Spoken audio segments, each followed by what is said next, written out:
So just having a bit of hill practice today and headed out to a place called Samphire Hoe, which is by the Channel Tunnel, and it's actually 89 acres that was created from the spill from the Channel Tunnel.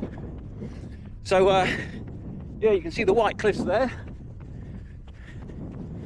and gonna go through that tunnel up the hill and then do some hill reps up on the hill there.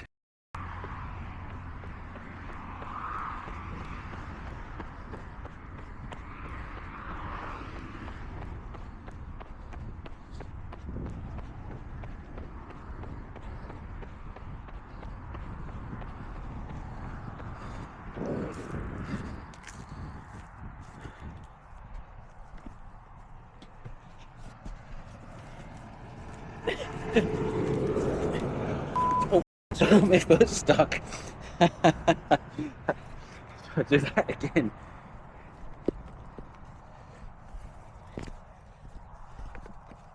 Oh, there we are.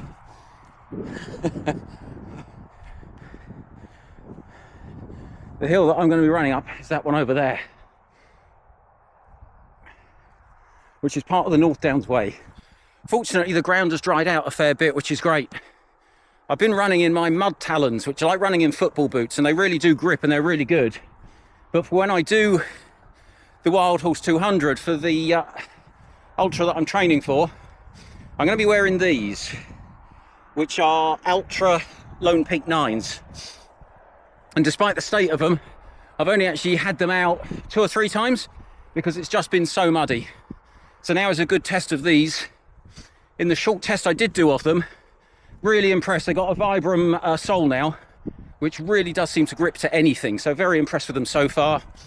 I like Lone Peaks. I've had them since pretty much Lone Peak version 3.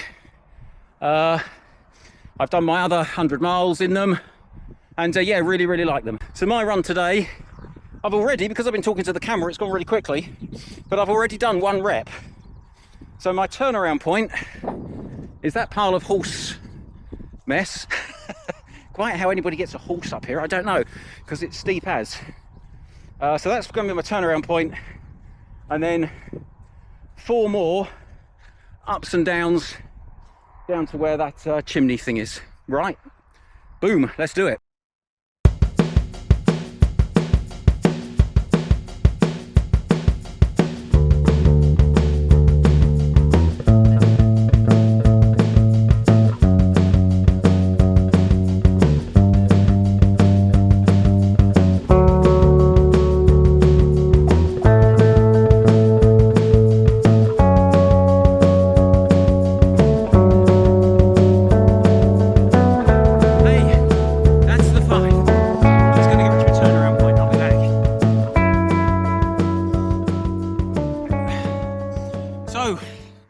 All done. Not a bad little workout.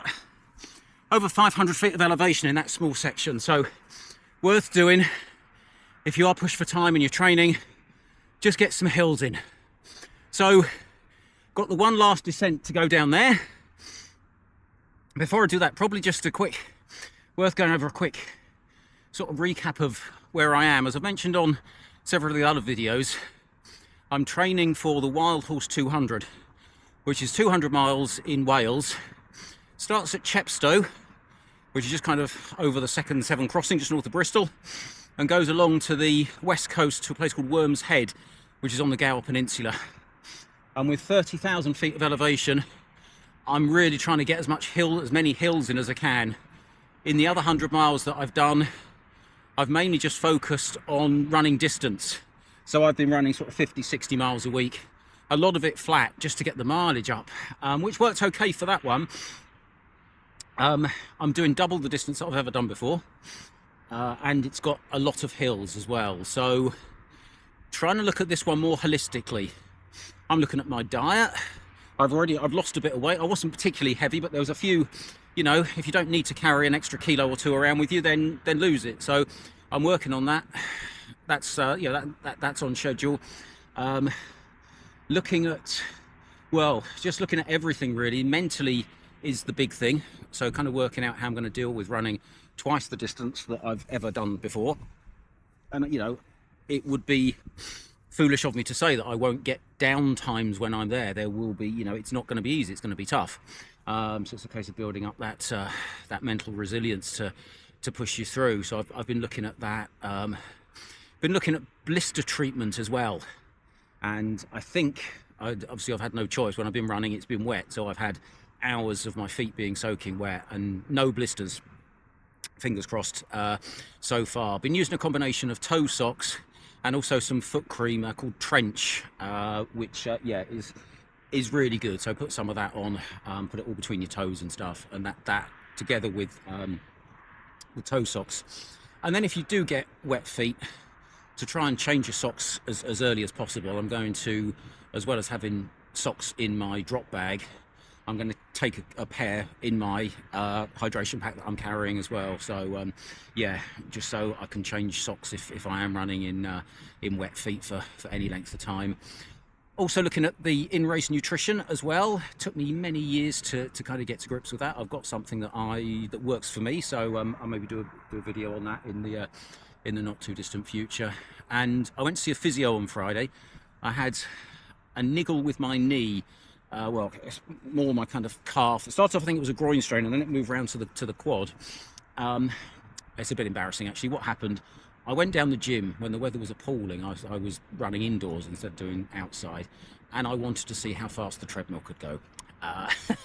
Needless to say, they go quite quickly, and after doing that at a ridiculous speed, I then came off, and the next day my leg hurt. So I did nothing on it for 3 weeks, and then I've started to run again, and it's not really causing any pain if I go at slow speeds.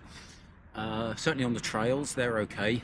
I'm aware if I do any road running or up the speed or go further than I've been going before, then there was a bit of a twinge there. So I went to see the physio, who said that, yeah, the muscles had healed, no really sort of long-term damage, but did a bit of work in that area, which has helped a lot, given me some exercises to do, which, like a lot of runners, I am appalling at stretching before and after, but I will do it, and I've been doing the exercises as well in the evening. So I've been kind of capping myself at about 30-35 miles a week running, because up beyond that my leg was hurting. And we're 80 days now till Wild Horse, so about 11 weeks. So I need to now up my mileage.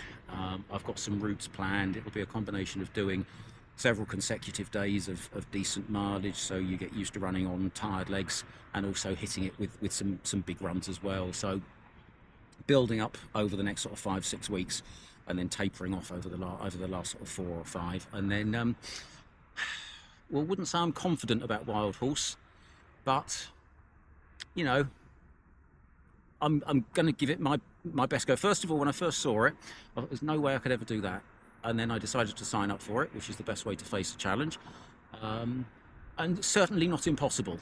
Not going to be easy. I'm not kidding myself. It's not going to be easy, but you do get 120 hours cut off, so you know I can afford to take breaks. I can afford to walk very, very slowly. So who knows? There is a lot that could go wrong, but equally, you know, doing the training, getting my head around everything, I do stand a very good chance of completing it. But like I say, certainly not taking it for granted. But yeah, so that's where I am at the moment this week. I'll do regular updates, and if they're going to be sort of every week, but as I get nearer to the Wild Horse of stuff that's going on, I'm actually going to Wales next weekend. I'm going to be running on part of the Wild Horse Trail as well, so that would be good. Get a bit of trail running on my actual route of Wild Horse. So looking forward to it. Whatever you're doing, hope you're living your best life, and I'll be back soon. See you later.